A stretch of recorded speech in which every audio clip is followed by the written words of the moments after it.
Bienvenue à tous sur notre format tête-à-tête réalisé par Plateforme de Paris. Je suis aujourd'hui accompagné de Goli, qui est la directrice Île-de-France de l'association La Cloche. Comment vas-tu? Ça va et toi? Très bien, merci pour la question. Est-ce que tu peux te présenter, raconter ton histoire, ton parcours?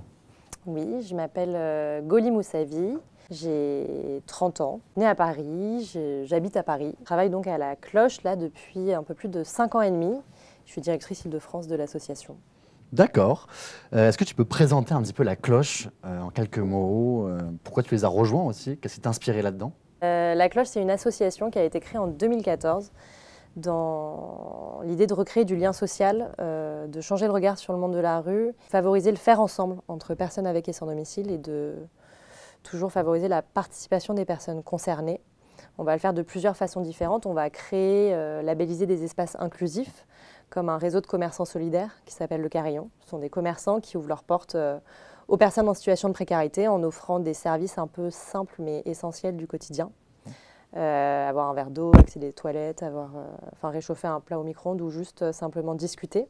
Donc on a ces espaces un peu inclusifs qu'on labellise, qu'on accompagne en plus d'inclusion. Et à côté, on organise aussi beaucoup d'activités, d'événements grâce à nos bénévoles qui sont avec et sans domicile. Et des événements un peu festifs, conviviaux ou aussi autour de la culture, des loisirs. Parce que justement, on sait qu'aujourd'hui, dans le parcours de réinsertion d'une personne, l'aide matérielle est important, mais on a aussi l'accès, la création, le lien social, l'accès à la culture et aux loisirs. On sait que c'est aussi tout aussi important.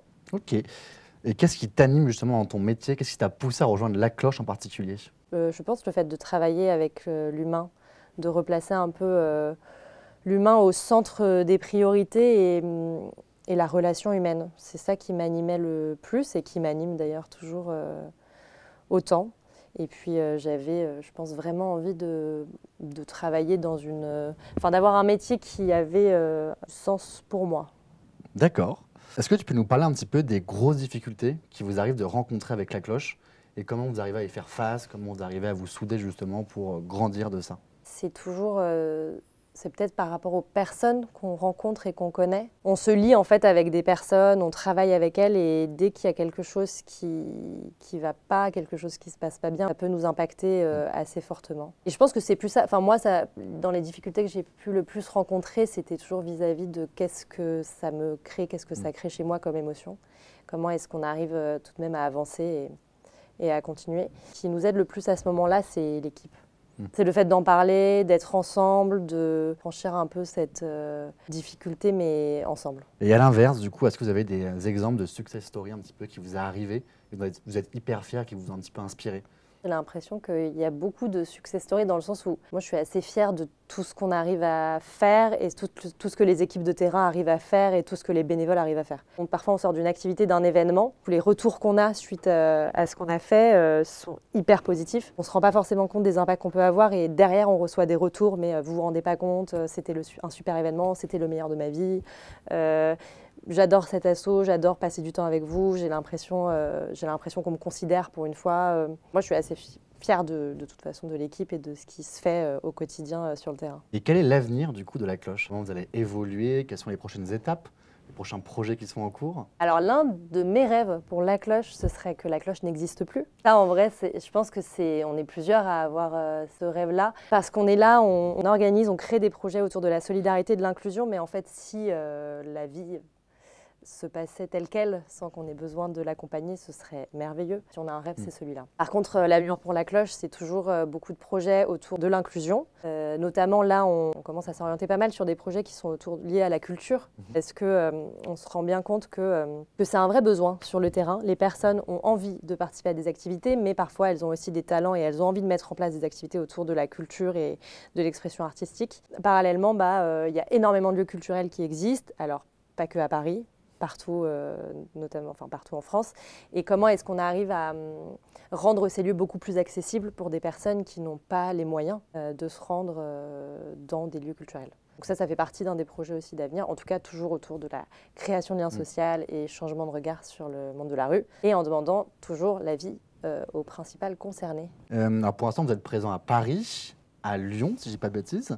Est-ce qu'il y a d'autres villes où vous voulez vous intégrer justement et évoluer au fur et à mesure pour continuer en fait dans toute la France à aider et à inclure la cloche? Alors on est un petit peu plus présent que Paris et Lyon. En fait, on est à Pardon. Paris, on est à Lyon, on est à Lille, Nantes, Marseille, Bordeaux, Toulouse, Strasbourg, Tours, Montpellier aussi. Et donc là, c'est des villes où on est présent en propre. On a des salariés qui développent les projets de la cloche. Et en fait, on a commencé aussi à se développer avec un modèle qui s'appelle un modèle de franchise, où dans certaines villes, il y a des associations qui vont développer le programme du Carillon, qui est le réseau de commerçants solidaires. Et on a des franchises qui existent notamment à Nice, à Saint-Nazaire, à Brest. Donc voilà, il y a quelques villes. Alors du coup, je n'ai plus exactement le compte global des villes, mais la cloche ou les projets de la cloche sont aujourd'hui à peu près présents dans une quarantaine de villes en France. Ce qui est énorme, hein, bravo, hein, franchement. Finalement, ça a grossi vite, quoi. C'est du très beau travail, franchement, c'est impressionnant. Alors du coup, par rapport au carillon, justement, est-ce que c'est pas compliqué justement d'aller voir les commerçants et d'arriver à les motiver en fait justement à apporter leur aide, que ce soit une aide effectivement comme tu disais, juste un café, aller aux toilettes, charger son téléphone. Est-ce que c'est pas compliqué d'aller les démarcher justement? Quelle est leur réaction en général? Est-ce qu'ils sont plutôt enchantés? Ils sont plutôt réticents? Comment ça se passe? Ça dépend vraiment des commerçants. Il y en a qui vont te dire qu'ils le font déjà. Et donc, ils ne voient pas trop l'intérêt de faire partie d'un réseau. Donc nous, à ce moment-là, on leur dit que oui, en fait, s'ils le font déjà, c'est super. Et on ne force personne d'ailleurs à faire partie d'un réseau.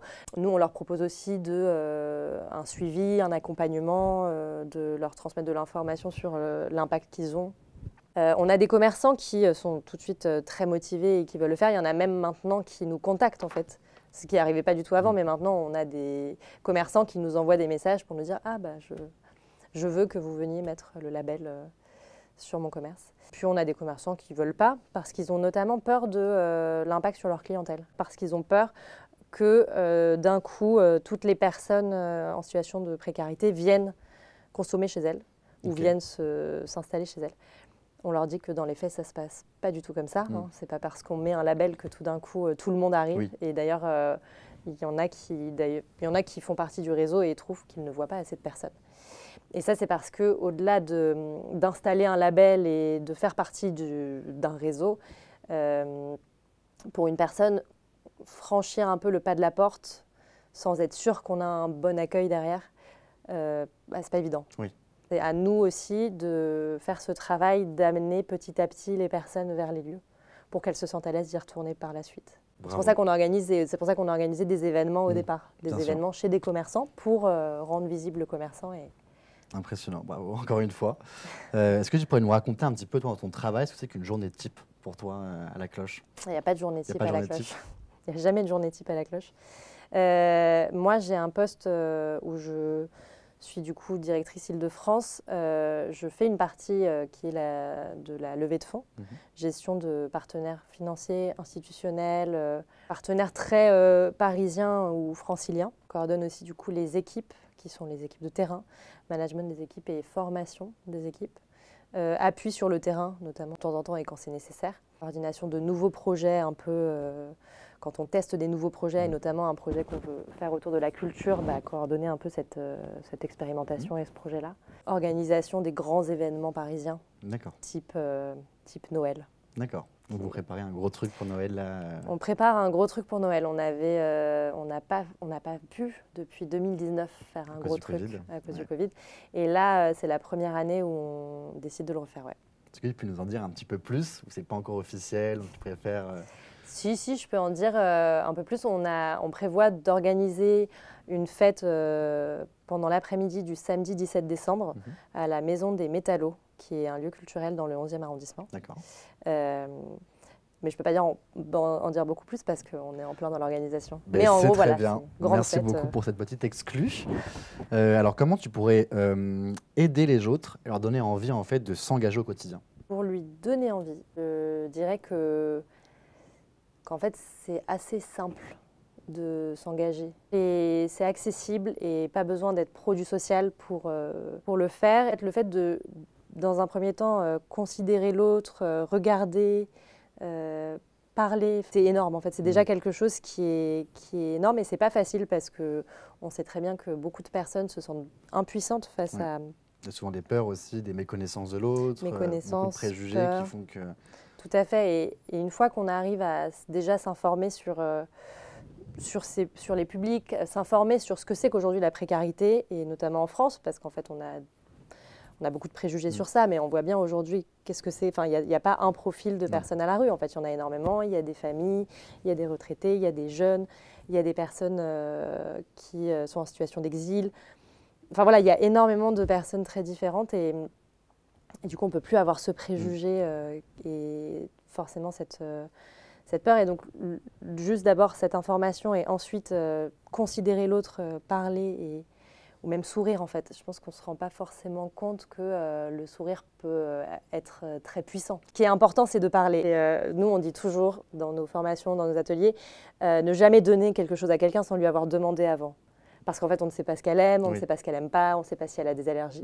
Et du coup, si je veux aider, si je vois une personne qui est devant la boulangerie, je veux l'aider, au lieu de automatiquement lui donner quelque chose, je peux lui demander ce qu'elle veut avant que je rentre dans la boulangerie.